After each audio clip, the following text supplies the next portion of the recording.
미적분에 들어가기에 앞서 간단한 사례로서 개념 접근을 해보겠습니다. 여기 두 개의 그래프가 있는데 모두 수익과 관련된 그래프입니다. 왼쪽 그래프는 3일 동안의 누적 수익을 나타내고 오른쪽 그래프는 매일 발생한 수익을 보여주고 있습니다. 이 두 그래프는 외형적으로는 서로 다르지만 하나의 사건에 대해 두 가지 서로 다른 방법으로 표현을 하고 있습니다. 따라서 어느 하나의 정보를 알게 되면 다른 정보 또한 자연스럽게 유추할 수 있습니다. 미적분 역시 이와 비슷한 개념이라고 생각합니다. 적분은 순간의 변화량들이 어떻게 누적되어 가는지를 보여주고 미분은 전체 누적량에서 순간의 변화량들이 얼마인지를 보여줍니다. 그런데 여기에서 순간 변화량과 누적량을 상호 변환할 때 한 가지 주의할 점이 있습니다. 가운데 윗부분의 그래프는 매일 발생한 수익을 보여주고 있는데요. 여기에 대해 다양한 누적 수익의 그래프가 그려질 수 있습니다. 바로 아래 그래프는 매일 발생한 수익에 대한 순수한 누적 수익의 변화를 보여주고 있는데요. 예를 들어 2일째의 누적 수익액은 첫째 날의 1과 2일째의 3을 합한 4가 되는 것을 알 수가 있습니다. 그런데 양쪽의 그래프를 보면 수익을 평가하기 전인 제로 지점에서 이미 2와 1의 값을 가지고 있어서 이후 동일한 수익 발생에 대해서 누적 수익액이 각각 차이가 나는 것을 알 수가 있습니다. 이처럼 매일 발생한 수익에 감산되어 전체 누적 수익에 영향을 주는 값이 존재하게 되는데 여기에서는 이 값을 자기 자본이라고 할 수 있고 미적분 개념에서는 상수로서 이해될 수 있습니다. 나중에 다시 다뤄지겠지만 어떤 함수를 미분할 때는 오직 변화하는 값만을 보기 때문에 상수 부분은 제거가 되고 반대로 적분에서는 변하는 값의 누적량만을 보여주기 때문에 기존에 존재했을지도 모르는 상수 부분을 고려하여 임의의 상수 C를 추가하게 됩니다. 이제 새로운 예를 들어보겠습니다. 여러분께서 자전거를 탄다고 생각하고 왼쪽 그래프는 4초 동안 이동한 거리를 오른쪽은 4초 동안의 속도 변화를 보여주고 있습니다. 거리 시간 그래프에서는 초당 2m의 속도로 이동했다는 것을 알 수가 있고 속도 시간 그래프에서는 초당 2m의 균일한 속도로 이동했다는 것을 알 수 있습니다. 이 두 그래프는 자전거 이동에 대하여 두 가지 서로 다른 관점을 보여주는데요. 왼쪽의 그래프는 이동의 누적량을, 오른쪽은 순간 변화량을 보여주고 있다고 할 수 있습니다.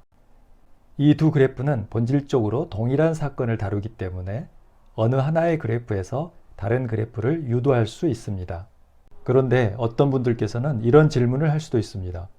자전거의 이동은 지속적인 것인데 어떻게 다른 시간대로 진입할 때마다 2m를 바로 건너뛸 수 있을까요?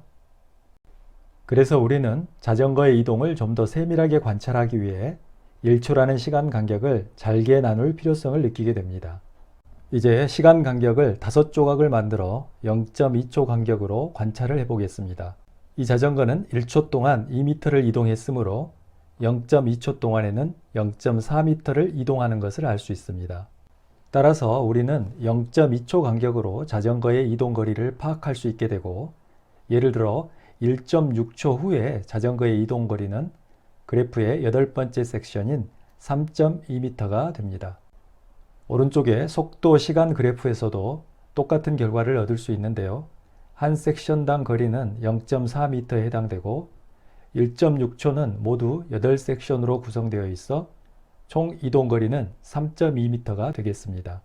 만약 시간 간격을 더욱 짧게 쪼개게 되면 그래프의 각진 지붕들은 그 모습을 상실하게 되고 이처럼 직선의 모습을 갖게 되겠습니다. 이제 두 개의 막대 그래프가 두 개의 함수로 전환되었습니다. 이 두 함수 역시 하나의 사건을 두 가지 다른 방식으로 보여주고 있는데요. 따라서 하나의 함수는 다른 함수를 유도할 수 있는 자료가 되겠습니다. 먼저 거리 시간 함수에서 속도 시간 함수를 유도하는 방법에 대해 알아보겠습니다. 시간을 나타내는 t축 위에 임의의 시간 x와 h만큼 흐른 x 플러스 h가 있을 때 x에서의 이동 거리를 fx, x 플러스 h에서의 이동 거리를 fx 플러스 h로 나타낼 수 있습니다. 이때 이동한 시간에 대한 이동한 거리의 비율, 즉 h분의 fx 플러스 h 빼기 fx의 비율을 평균 속도 또는 평균 변화율이라고 합니다. 여기에서 두 지점의 시간 간격인 h를 무한대로 작게 할 때, 즉 x 플러스 h를 x에 근접시킬 때 이 비율을 x에서의 순간 속도 또는 순간 변화율이라고 합니다. 위식의 값을 구해보면 거리, 시간 함수는 ft는 et의 관계를 가지므로 t에 x 플러스 h를 대입하면 fx 플러스 h는 2 곱하기 x 플러스 h가 되고 fx는 2x가 됩니다. 2x가 제거되고 또한 h분의 2h에서 h가 제거되면 h가 0으로 근접할 때 이 비율은 2가 된다는 것을 알 수 있습니다. 여기에서 2의 의미를 되짚어 보겠습니다. 먼저 왼쪽 그래프에서 시간이 x만큼 흘렀을 때 자전거가 이동한 거리가 2x라는 것을 알 수 있습니다.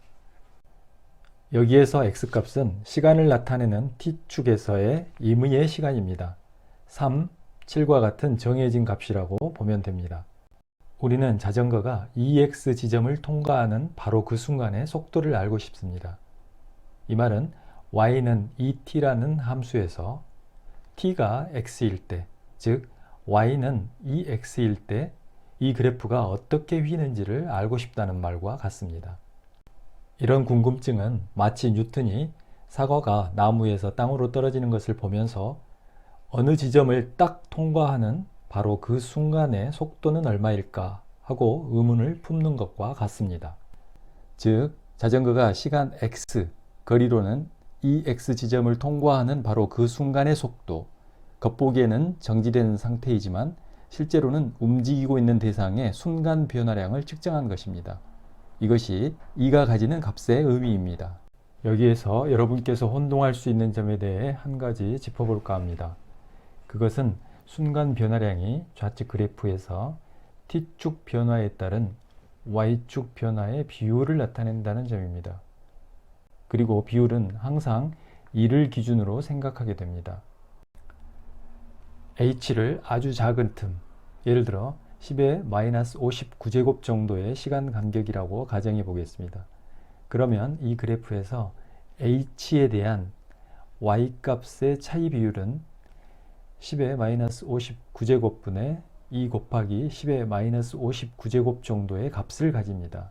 그런데 비율에서는 분모를 1까지 키워서 생각하고 더욱이 분모를 생략해주는 관례까지 있어서 분자는 극미와는 무관한 2라는 엄청나게 큰 값을 가지게 되고 또한 비율을 의미하는 1분의 2가 아니라 2라는 단일한 값을 가지게 됩니다. 어쨌든 적분과 미분의 관계에 있는 두 함수를 바라볼 때 적분 쪽 함수는 y축이 거리와 같은 단일한 값을 나타내고 미분 쪽 함수에서는 y축은 시간분의 거리, 즉 속도와 같은 비율을 나타내고 있다는 점을 잊지 않았으면 좋겠습니다.